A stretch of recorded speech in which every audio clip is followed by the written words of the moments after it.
A Bíblia é a palavra de Deus, o livro incomparável.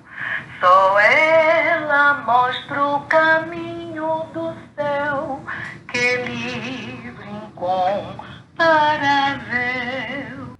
Olá, irmãos, estamos iniciando mais um estudo bíblico às quintas-feiras. Graça e paz lhes sejam multiplicadas. Nós vamos orar neste momento e assim dar sequência ao nosso estudo. Obrigado, nosso Deus, por mais este momento que o Senhor nos dá.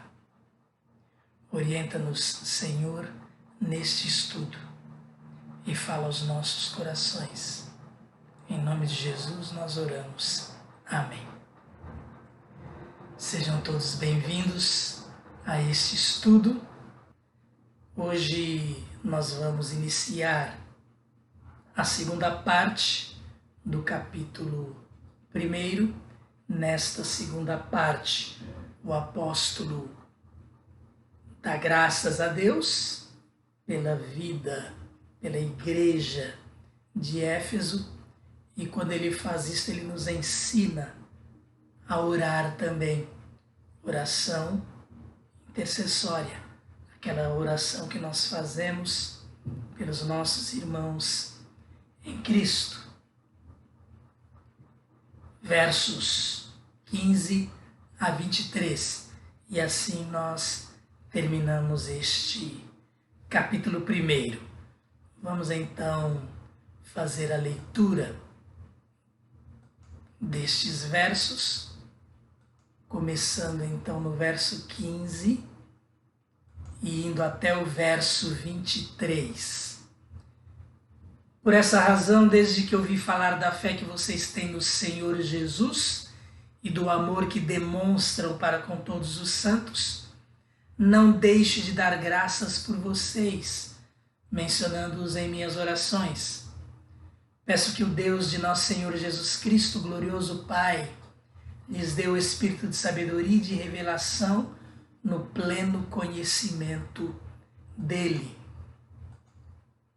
Oro também para que os olhos do coração de vocês sejam iluminados, a fim de que vocês conheçam a esperança para a qual ele os chamou, as riquezas da gloriosa herança dele nos santos e a incomparável grandeza do seu poder para conosco, os que cremos, conforme a atuação da sua poderosa força.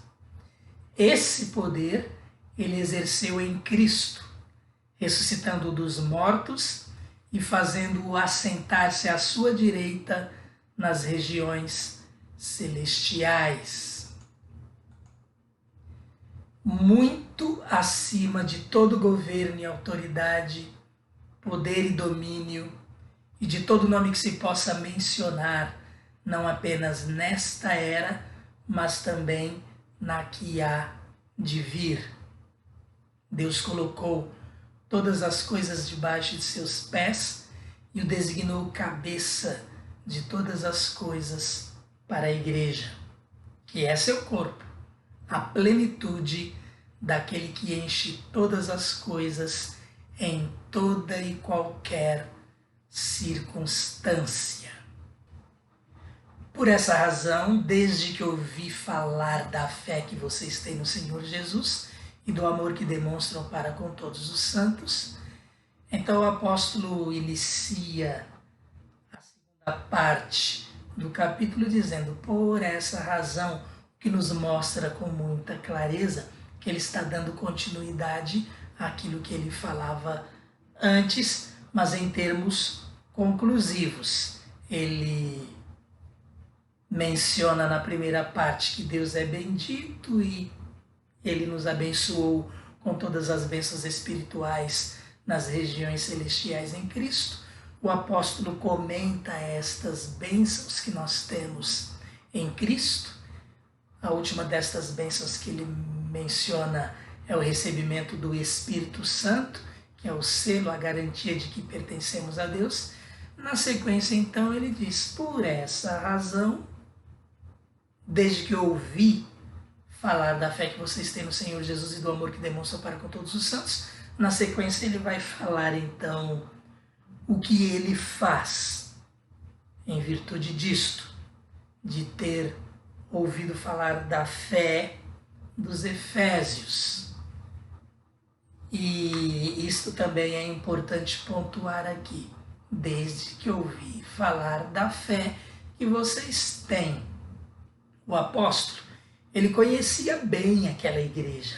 Ele conviveu com eles por cerca de 3 anos, como nós mesmos já estudamos aqui, nesta primeira parte do capítulo e na introdução, na verdade. É possível que a igreja tenha se expandido e talvez ele já não conhecesse tanta gente, outros que chegaram, outros que se converteram. Pode ser também que a igreja tenha se diferenciado, tenha amadurecido, tenha crescido mais na fé e no amor com o passar do tempo. E isto chegou aos ouvidos do apóstolo. Então ele diz, desde que eu ouvi falar da fé que vocês têm no Senhor Jesus, ele diz, ouvi falar. As pessoas falam de nós.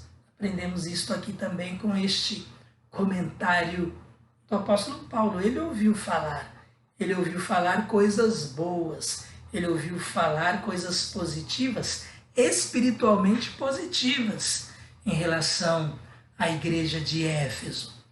E nós? Quais são os comentários que as pessoas fazem de nós individualmente, de nós como igreja de Cristo, em termos coletivos? O que andam falando de nós? Porque as pessoas falam. Elas falam bem ou falam mal? Se falam mal, elas falam mal porque simplesmente se levantam contra o Evangelho, se levantam contra Deus, porque isto nós sabemos é comum, ou falam mal porque nós damos motivo. O apóstolo Paulo, ele ouviu falar da fé e do amor que eles tinham, que eles demonstravam para com todos os santos, para com toda a igreja. Então, ele diz, por essa razão, todas essas bênçãos celestiais que nós temos em Cristo, desde que eu ouvi falar da fé que vocês têm no Senhor Jesus, do amor que vocês demonstram para com todos os santos, não deixe de dar graça por vocês, mencionando-os em minhas orações.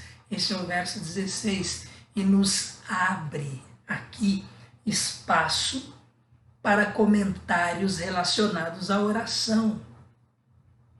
O apóstolo Paulo diz, desde que ouviu falar da fé, do amor que eles demonstravam para com os santos, ou seja, da harmonia, do bom convívio que eles tinham como igreja, ele diz, não deixe de dar graças por vocês, mencionando-os em minhas orações. Então, primeiro, nós percebemos aqui que o apóstolo Paulo orava pela igreja de Éfeso.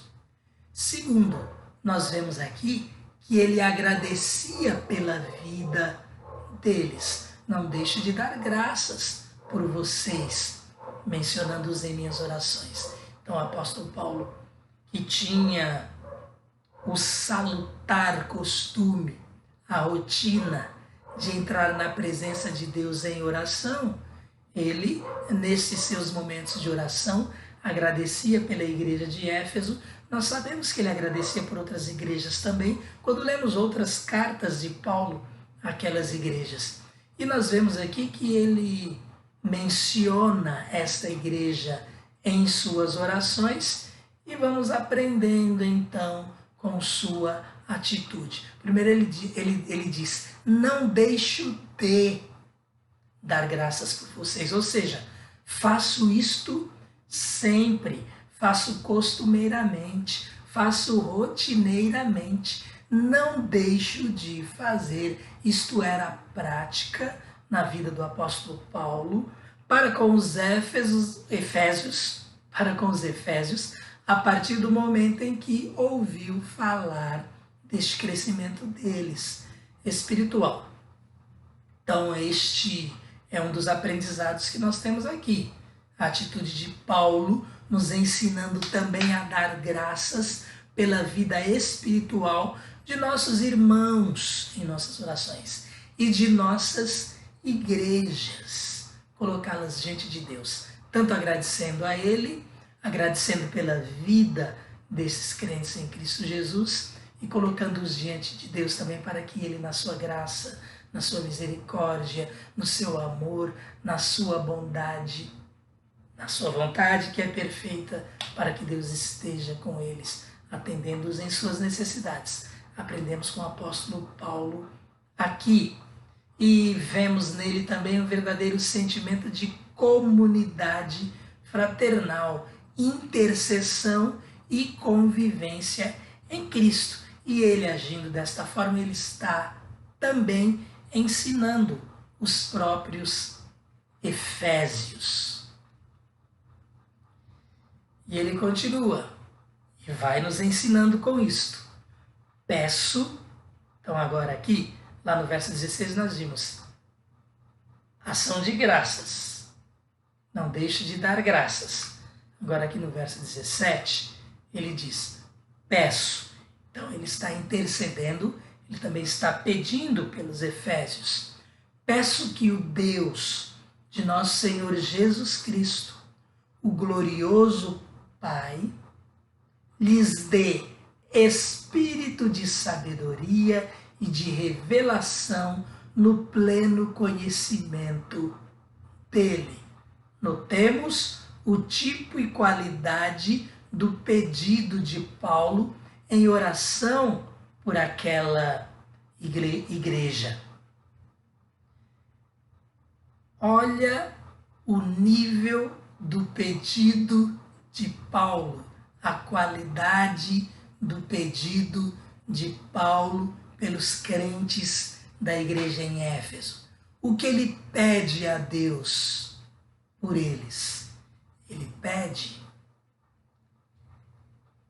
que o Senhor lhes dê espírito de sabedoria e de revelação no pleno conhecimento de Deus, no pleno conhecimento do Senhor Jesus. Já fizemos este pedido por nossos irmãos em Cristo Jesus? Já fizemos pedidos deste tipo pela Igreja de Cristo? Sabedoria, revelação de Deus das suas verdades para a Igreja de Cristo, no pleno conhecimento dele. O que pedimos a Deus por nossos irmãos, o que entendemos que é melhor para eles. O apóstolo Paulo nos dá aqui um exemplo do tipo de oração que agrada a Deus. Oração que faz com que Deus se alegre em nos atender. Como Deus não se alegraria em dar sabedoria ao seu povo?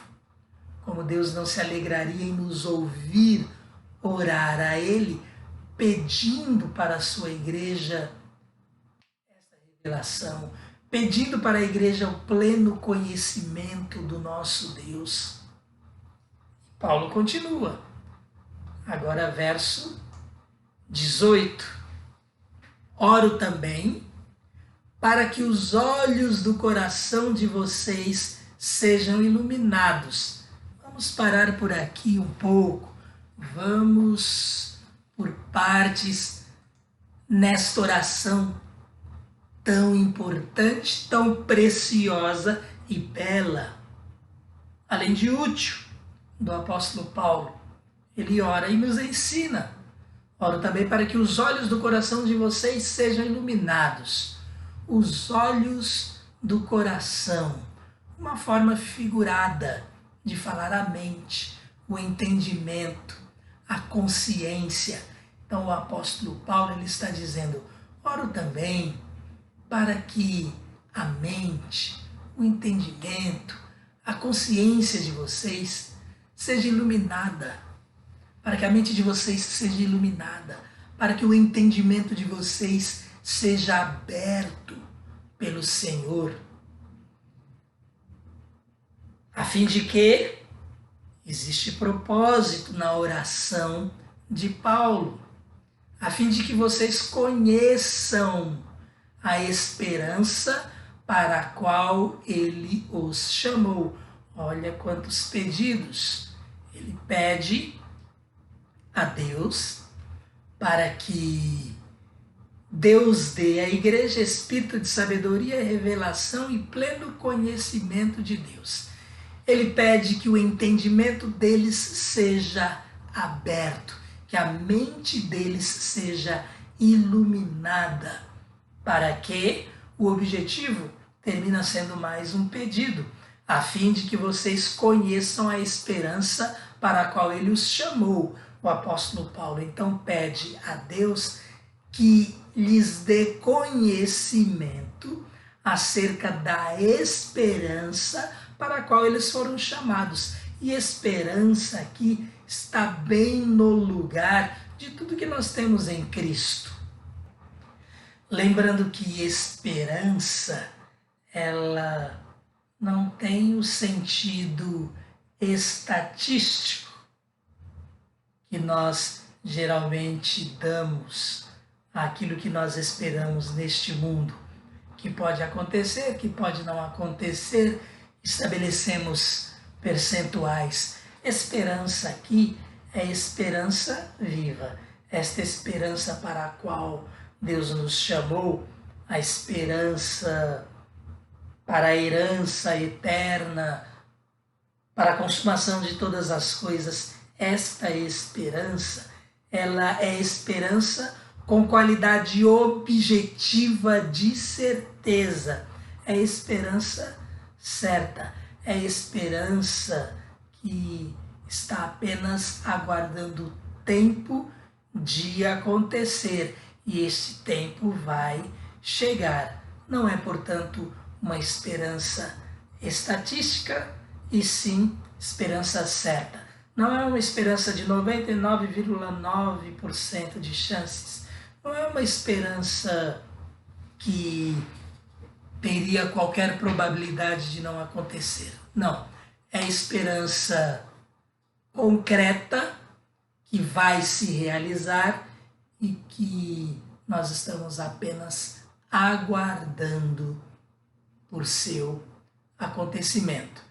Então Paulo diz, eu oro também para que os olhos do coração de vocês sejam iluminados, ou seja, para que Deus lhes abra o entendimento, que Deus lhes ilumine a mente, a fim de que vocês conheçam a esperança para a qual ele os chamou, a fim de que vocês saibam qual é esta esperança, a fim de que vocês entendam o que vocês estão aguardando acontecer com certeza. As riquezas da gloriosa herança dele nos santos. É isso que nós esperamos, as riquezas da gloriosa herança que nós temos. Esta herança, herança eterna, herança celestial, herança com Cristo. O próprio Cristo, nós nele temos tudo isto.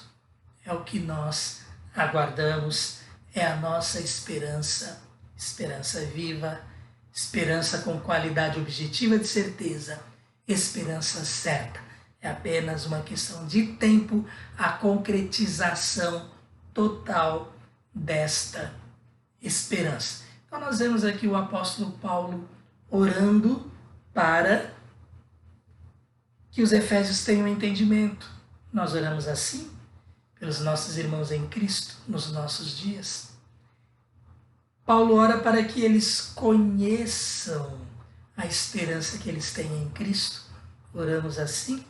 Sabemos que muitos dos nossos irmãos em Cristo fazem muito pouca ideia da beleza, da grandeza, da maravilha que é o que nós temos em Cristo. Ora, Nós não temos palavras para descrever isto. Ainda não nos foi manifestado. Temos descrições, mas dentro do nosso vocabulário limitado neste mundo. Mas o apóstolo Paulo então ora a eles para que eles conheçam aquilo que eles esperam, as riquezas da gloriosa herança de Deus em nós, em cada um de nós, nos santos. E ele então, neste seu pedido em oração pelos Efésios,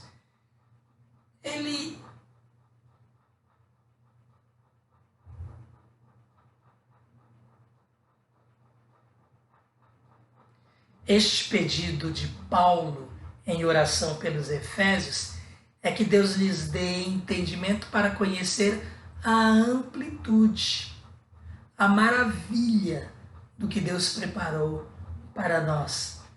Como já dissemos, alguns têm bem pouco desse entendimento, outros têm um pouco mais, porém todos nós somos limitados e precisamos que Deus nos dê um conhecimento maior desta amplitude. Quando isso acontece, o resultado é adoração ao nosso Deus em agradecimento pelo que Ele faz por nós. Então o apóstolo Paulo fala, o que é esta amplitude e maravilha do que Deus preparou para nós?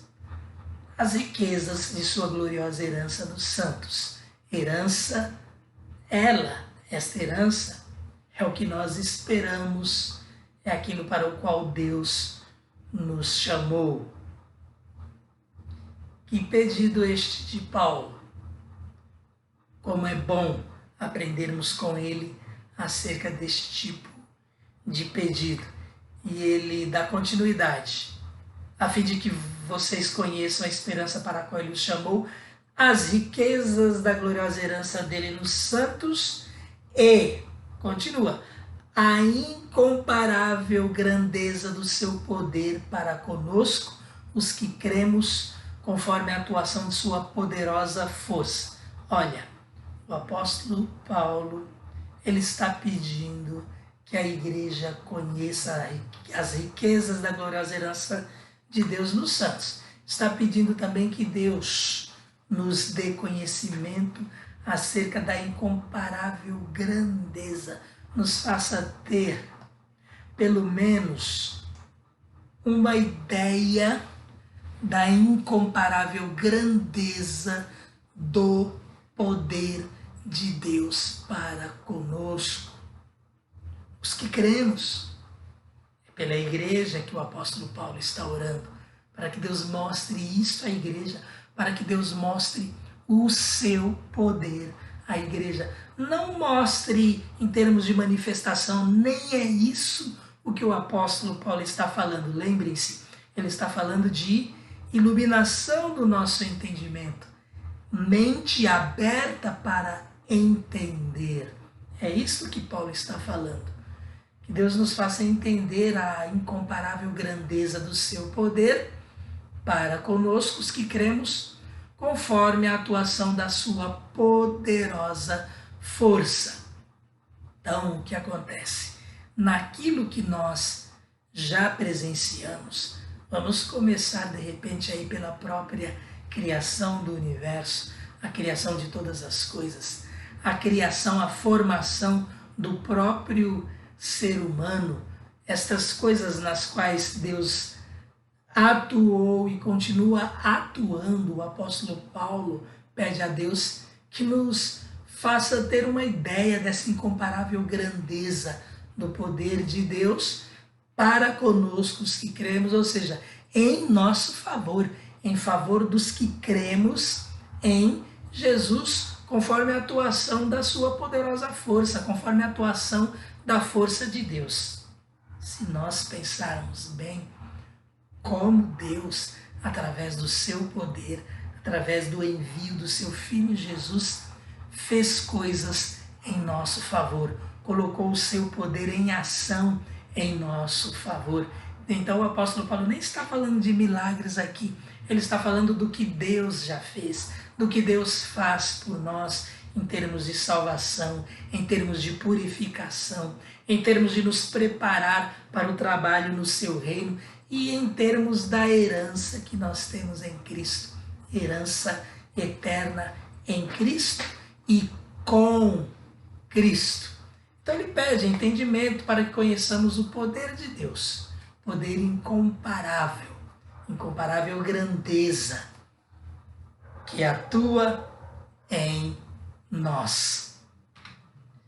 Verso 20. Olha aí Paulo explicando um pouquinho deste poder e de uma forma mais clara aqui o que ele quer dizer acerca deste incomparável poder de Deus em nosso favor, nós os que cremos. Paulo diz, esse poder ele exerceu em Cristo. Deus manifestou esse poder em Cristo, exerceu esse poder em Cristo. E quando nós olhamos até aqui, o verso 19, que é o pedido de Paulo, ele encerra aqui, nesse verso 19, a listinha de pedidos nobres que ele está fazendo pela Igreja de Cristo, por cada crente até mesmo, em particular. Agora, a partir do verso 20, ele vai explicar um pouco desse pedido dele. Que poder é esse? Então ele vai explicar. Esse poder Deus exerceu em Cristo. Olha que forma bem direta Paulo vai nos ensinar aqui. Esse poder ele exerceu em Cristo, ressuscitando dos mortos. Só um exemplinho do incomparável poder, da incomparável grandeza do poder de Deus. Para conosco, os que cremos, a ressurreição de Cristo dos mortos. Paulo diz aqui, esse poder ele exerceu em Cristo, ressuscitando dos mortos.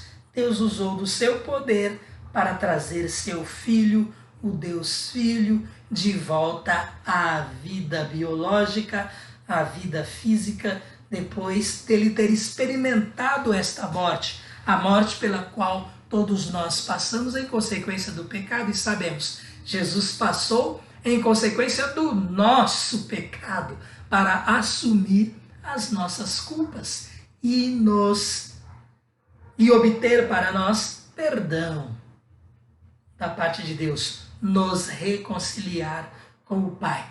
Então olha aí o exemplo que o apóstolo Paulo dá. O poder que ele pede a Deus, para que Deus nos abra a mente para entender a amplitude deste incomparável poder, ele dá um exemplo aqui. Poder utilizado por Deus para ressuscitar Jesus dos mortos. Que mais? Ele dá um segundo exemplo aqui. Fazer Jesus assentar-se à sua direita nas regiões celestiais. O Deus Filho que veio ao mundo como homem, como ser humano, morreu, passou pela morte, como todos nós vamos passar, exceto aqueles que estiverem vivos quando ele voltar, mas ele morreu para nos dar vida. Então, o Deus que atuou, mostrando seu poder para trazer Jesus dos mortos, também mostrou seu poder ao colocá-lo à sua direita, nas regiões celestiais, as regiões onde nós temos todas as bênçãos espirituais em Cristo. É muito significativo este em Cristo, porque é em Cristo que nós temos todas estas bênçãos, é em Cristo que Deus nos dá esta herança. Então o apóstolo Paulo aqui ele mostra, dá dois exemplos deste poder de Deus, esta incomparável grandeza do seu poder, como nós lemos aqui no verso 19.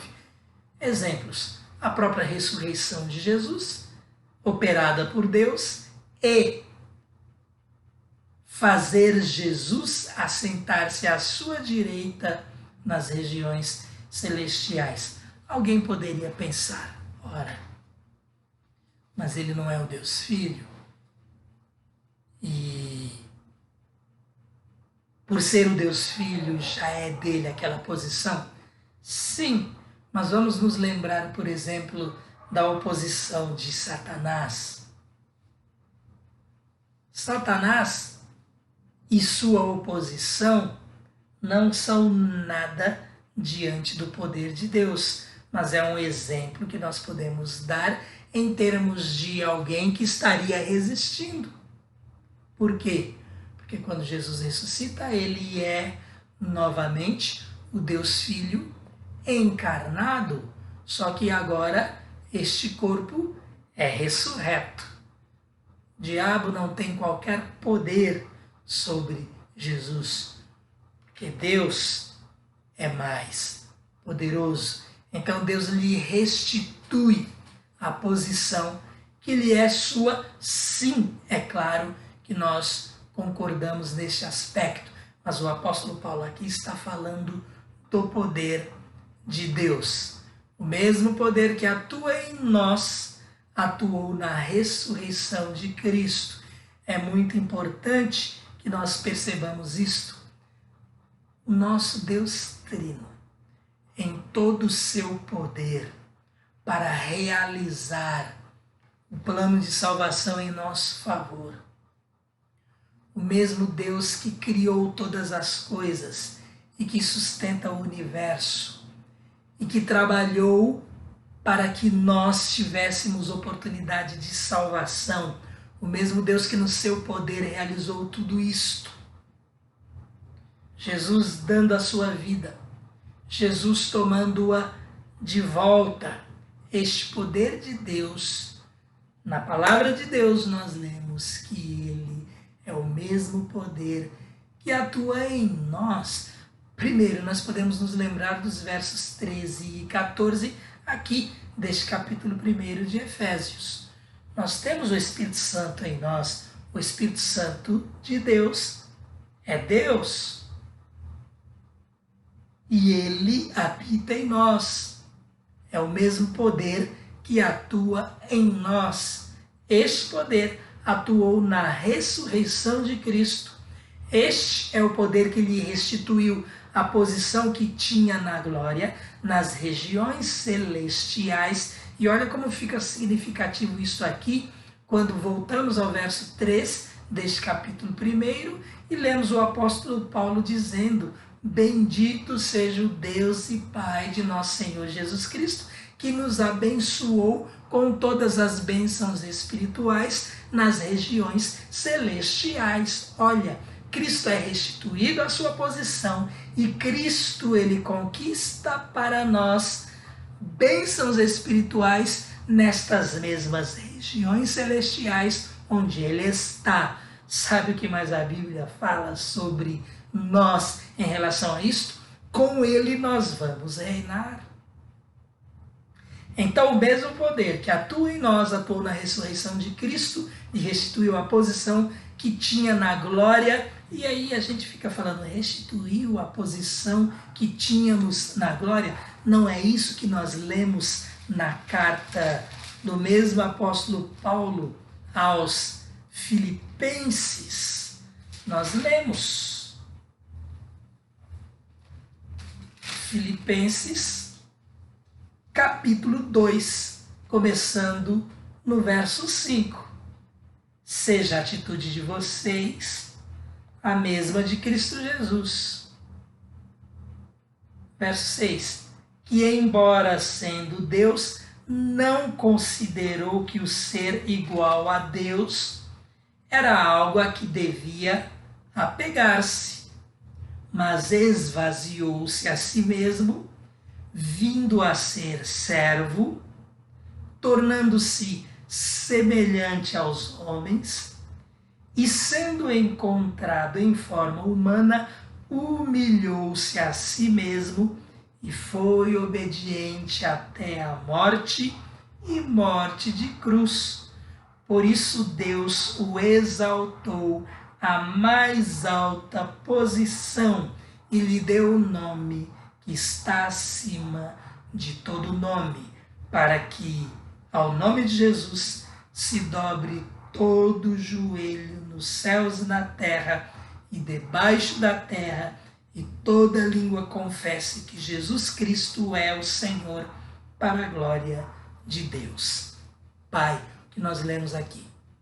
Jesus, ele se esvaziou quando ele desceu. Jesus deixou de colocar na prática alguns dos seus atributos, por exemplo, a onipresença, tornando-se um de nós em carne e osso. Ele só podia estar em um lugar por vez. Ele não usou a sua onipresença. Quando ele volta ao Pai, lhe é restituído tudo o que ele é, para utilizar novamente. É mais ou menos isso, coisas que inclusive são um tremendo mistério para nós, mistério de entendimento, não de revelação sobre o plano de Deus, sobre o que ele fez. Então, quando Jesus é restituído à posição que tinha na glória, nas regiões celestiais, à direita do trono de Deus, este à sua direita, tem o sentido aqui de mais alta honra e autoridade. É um termo simbólico para falar do lugar que Jesus ocupa diante do Pai. A mais alta honra e autoridade. Claro, ele é um com o Pai. O apóstolo Paulo, então, ele para aqui para nos fazer entender um pouquinho deste poder de Deus. O poder que o apóstolo Paulo pede a Deus para que os efésios tenham conhecimento, tenham entendimento, que sua mente seja aberta com esta iluminação.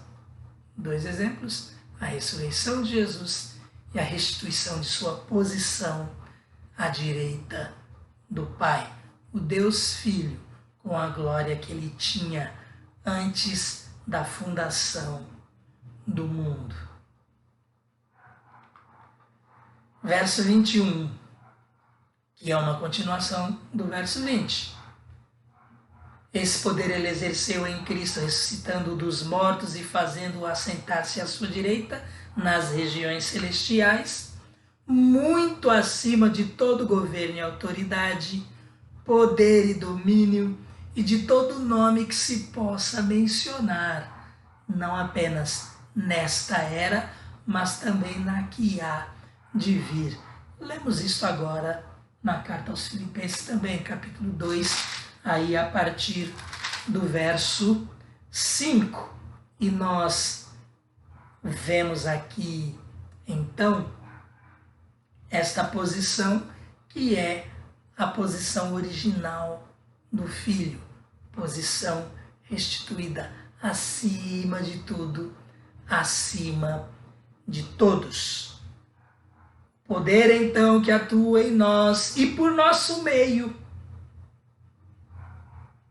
para que, por exemplo, o reino de Deus aqui na terra, em termos de obras, em termos de pregação do Evangelho, em termos de demonstração do amor de Deus pelas pessoas, poder, portanto, que atua em nós e por nós, nós sendo transformados para sermos mais semelhantes à imagem de Cristo, por nós e em nós, é o mesmo que colocou Jesus na posição que se encontra hoje.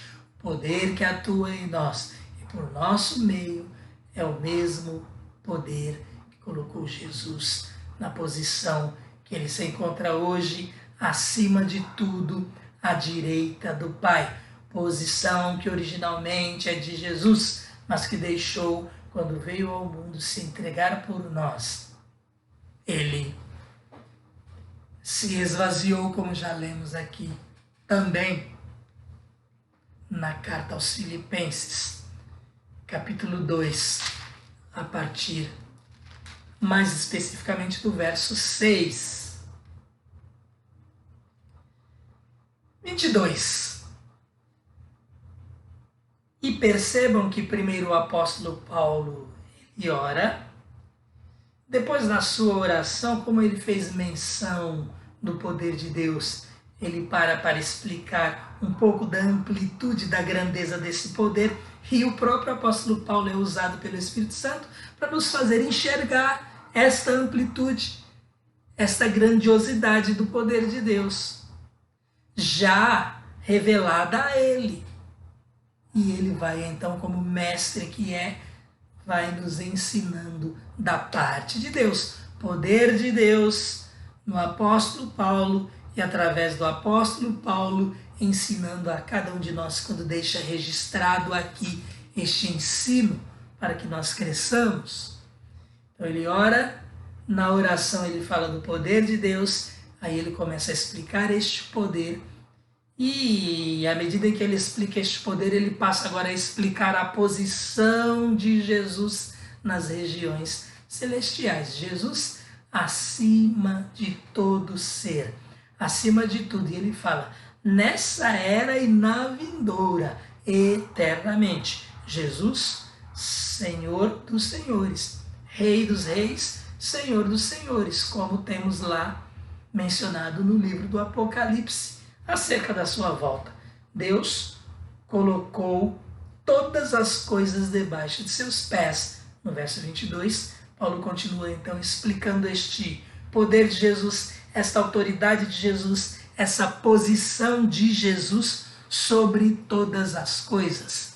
Deus colocou todas as coisas debaixo de seus pés e o designou como cabeça de todas as coisas para a igreja. Este verso 22, ele mostra o quanto o apóstolo Paulo recebeu de sabedoria de Deus para nos mencionar estas coisas, para nos transmitir este ensino. O que nós vemos aqui? Jesus é a cabeça de todas as coisas, mas só a igreja é o seu corpo. Olha como Deus nos coloca tão bem numa posição de destaque. Olha como o Senhor nos privilegia no seu amor, na sua graça, como Deus nos privilegia em Cristo. Porque é em Cristo e com Cristo que nós temos tudo. Deus colocou todas as coisas debaixo de seus pés, ou seja, Jesus soberano sobre tudo, Jesus dominando sobre tudo, Jesus com autoridade sobre tudo. E Deus designou Jesus como cabeça de todas as coisas, ou seja, o que é ser cabeça de todas as coisas? Ser o comandante, ser o rei, ser aquele que governa, ser aquele que manda, ser aquele que ordena.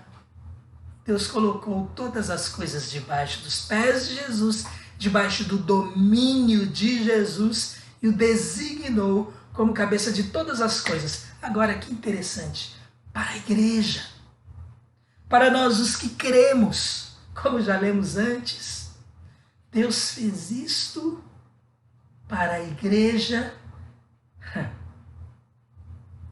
Verso 23, que é o seu corpo. Por isto nós colocamos aqui como um comentário desse verso 22, Jesus é a cabeça de todas as coisas, mas só a igreja é seu corpo. Não é um negócio tremendo o que nós temos aqui como revelação? a importância que Deus dá a nós, réis, criaturas, nós tão pequenos, nós tão falhos, nós tão limitados. Claro que, quando comparados ao próprio Pai, o nosso Deus Trino, Pai, Filho e Espírito Santo, aos anjos a quem Deus deu mais poder, deu uma relevância maior atualmente, a posição que nós ocupamos e que os anjos ocupam, mas Deus, Ele nos privilegia. E nós vamos entender isso na sequência. Primeiro aqui nós lemos: Jesus é a cabeça de todas as coisas, mas só a igreja é seu corpo. Dá para entender isto? Não muito. Ele comanda todas as coisas, mas se somente nós somos o seu corpo, então nós, juntamente com Cristo, estamos no comando de todas as coisas, e pode ser por isto que nós lemos na Bíblia que com Ele reinaremos, porque a igreja de Cristo é o seu corpo. São várias as passagens bíblicas onde nós lemos acerca disto, especialmente o apóstolo Paulo falando. A igreja é o corpo de Cristo, Ele cabeça, nós o corpo, e cada um de nós membros deste corpo. 1 Coríntios 12. Jesus é a cabeça de todas as coisas. Lemos aqui, Deus colocou todas as coisas debaixo de seus pés. E o designou como cabeça, porque todas as coisas estão debaixo de seus pés. Então Deus o designou como cabeça de todas as coisas. Para a igreja, em favor de nós. Para a igreja, que é o seu corpo. Então, Jesus é a cabeça de todas as coisas, mas só a igreja é o seu corpo para reinar juntamente com Ele. Ele que reina conosco e através de nós. Não é interessante? Porque a cabeça comanda os demais membros do corpo. Assim é também com Cristo e sua igreja. Deus colocou todas as coisas debaixo de seus pés e o designou como cabeça de todas as coisas para a igreja, que é o seu corpo, a plenitude que enche todas as coisas em toda e qualquer circunstância. Que profundidade, que palavras bem escolhidas, inspiradas pelo Espírito Santo, para que o apóstolo Paulo assim se expressasse, mas também que tem bastante do próprio conhecimento do apóstolo por ter sido preparado para ser rabi, para ser mestre. E nós sabemos da formação do apóstolo Paulo, aqui usado pelo Espírito Santo para ser esta bênção no nosso aprendizado. A igreja é o corpo de Cristo. Paulo diz mais: a plenitude daquele que enche todas as coisas. A igreja é a plenitude de Cristo. Dá para entender isto? A igreja é a plenitude de Cristo. Deus assim fez. Cristo pleno em nós. É isso que o apóstolo Paulo está dizendo. E Cristo é aquele que enche todas as coisas. Cristo enche todas as coisas e a igreja, ela é a sua plenitude. Neste misto aqui de explicação do apóstolo Paulo com palavras espirituais. A igreja quer seu corpo, a plenitude daquele que enche todas as coisas, em toda e qualquer circunstância. Olha aí o domínio total de Deus, inclusive nas circunstâncias. O poder de Deus agindo em todas as circunstâncias. O soberano Deus. Nada lhe passa despercebido. A igreja são os remidos. Aqueles que foram resgatados para Deus preenchem as condições do Salmo 8, versos 5 e 6. E não dá para nós deixarmos de lembrar do Salmo 8, versos 5 e 6, quando nós verificamos aqui esta posição que Deus nos coloca na criação. Salmo 8, versos 5 e 6 diz: Tu o fizeste, Deus fez o homem, um pouco menor do que os seres celestiais, do que os anjos, e o coroaste de glória e de honra. Irmãos, é ou não é glória e honra ser a plenitude do Filho de Deus, ser o corpo de Cristo? Mas vamos lembrar, a igreja glorificada é a igreja aperfeiçoada, a igreja purificada, lavada, a igreja perfeita, aperfeiçoada pelo Espírito Santo de Deus, que nós lemos aqui. Bênçãos espirituais das regiões celestiais. Nós, os remidos, resgatados do pecado, libertados, lavados, purificados, para preencher estas condições do Salmo 8, versos 5 e 6, que fazem muito, muito mais sentido quando nós pensamos nos remidos, embora tenhamos, mesmo antes, a posição de domínio na criação física, na matéria criada por Deus. Tu fizeste um pouco menor do que os seres celestiais e o coroaste de glória e de honra. Tu o fizeste dominar sobre as obras das tuas mãos, pés, sob os seus pés, tudo puseste. Deus não deu ao homem domínio sobre todas as coisas no tempo presente, o tempo que nós vivemos? Ora, o Salmo 8, na continuação, lá nos versos seguintes ao 6, fala sobre isto, fala sobre este domínio. Então, o que nós lemos lá a partir do verso 6 do Salmo 8. Tu fizeste dominar sobre as obras das tuas mãos, sobre os seus pés tudo puseste, isso nós já lemos. Verso 7. Todos os rebanhos e manadas e até os animais selvagens, as aves do céu, os peixes do mar e tudo que percorre as veredas dos mares. Como o salmista termina este salmo?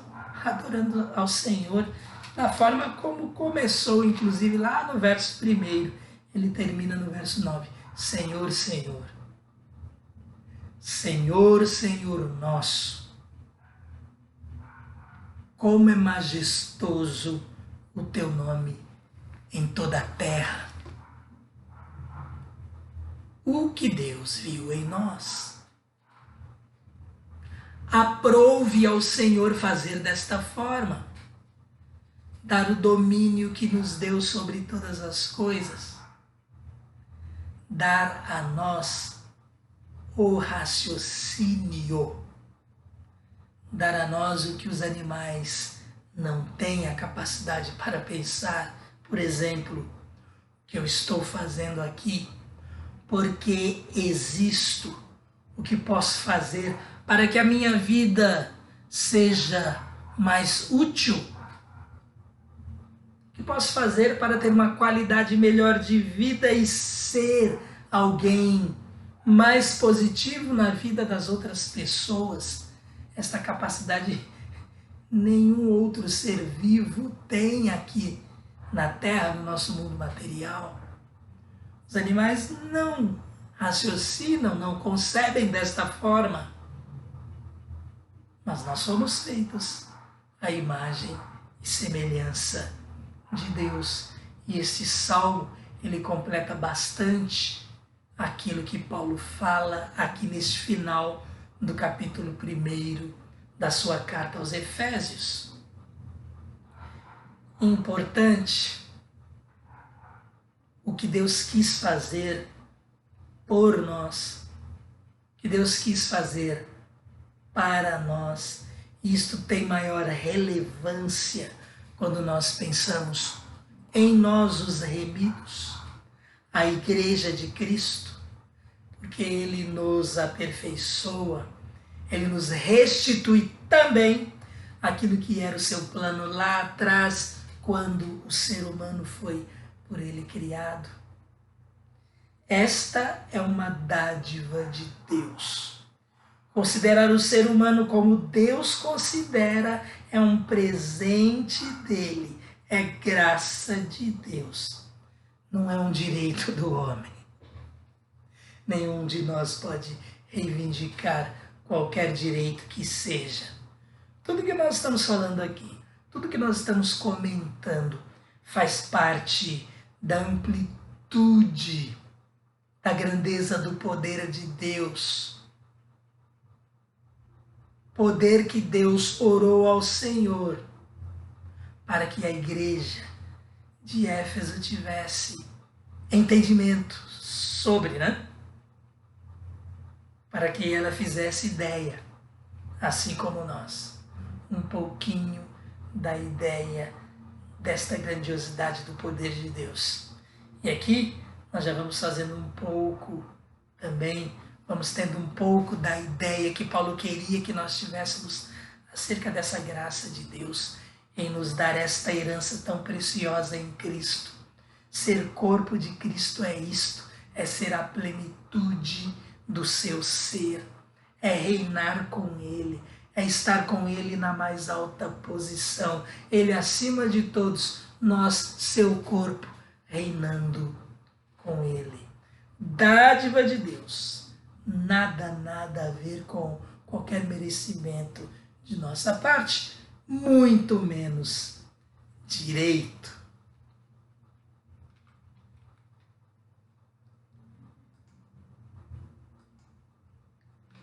E assim nós terminamos então este capítulo 1 da carta de Paulo aos Efésios. Primeira parte, as bênçãos espirituais nas regiões celestiais que nós temos em Cristo. Segunda parte, a oração do apóstolo Paulo por tomar conhecimento de que aquela igreja estava crescendo em maturidade, crescendo em Cristo, sendo bênção um para o outro, crescendo na fé e no amor. Então o apóstolo Paulo passa a agradecer por eles em suas orações, passa a pedir a Deus que lhes acrescente conhecimento, que lhes ilumine a mente, para que eles regozijem em Deus, para que eles o adorem de forma até melhor. De uma certa forma, Paulo está também ensinando como nós devemos orar, o que é mais importante numa oração, embora os outros aspectos da oração não sejam irrelevantes, mas nos preocupamos com o caráter espiritual, com o nível espiritual de nossos irmãos em Cristo, com os objetivos que nós e eles estabelecem em suas vidas, com o motivo para o qual ou pelo qual nós caminhamos neste mundo. Tudo isso aprendemos aqui, nesta segunda parte da carta aos Efésios, capítulo 1. Que Deus abençoe a cada um dos irmãos, como nós temos bênçãos de Deus em nosso favor. Como não temos nenhum direito, mas Deus, no seu imensurável amor, na sua imensurável graça, nos contempla com tão grande favor. Claro, faltam-nos palavras. O apóstolo Paulo aqui se expressa e nós não conseguimos explicar no nível da grandeza do poder de Deus e da maravilha desse poder em nosso favor. Que herança nós temos em Cristo. Amém? Estamos terminando mais um estudo bíblico às quintas-feiras. Que Deus abençoe a cada um dos irmãos. Que Deus abençoe você, nosso amigo visitante. Que você também possa pensar em tudo que Deus preparou para cada um de nós. Que interesse, que grande interesse Ele tem. Seria até inexplicável para nós, se não fosse o seu amor, se não fosse a sua graça. E é nesta linha que nós vamos entendendo as ações de Deus em nosso favor. Mas que maravilha é tudo isto. Nós adoramos o nosso Deus, nós glorificamos o seu nome, nós o engrandecemos pelo que Ele é. E Deus é tudo o que nós precisamos. A matéria, como fica longe do que Deus tem para cada um de nós nas regiões celestiais. Vamos orar e assim estamos encerrando então este estudo. Que Deus a todos abençoe. Obrigado mais uma vez por sua participação.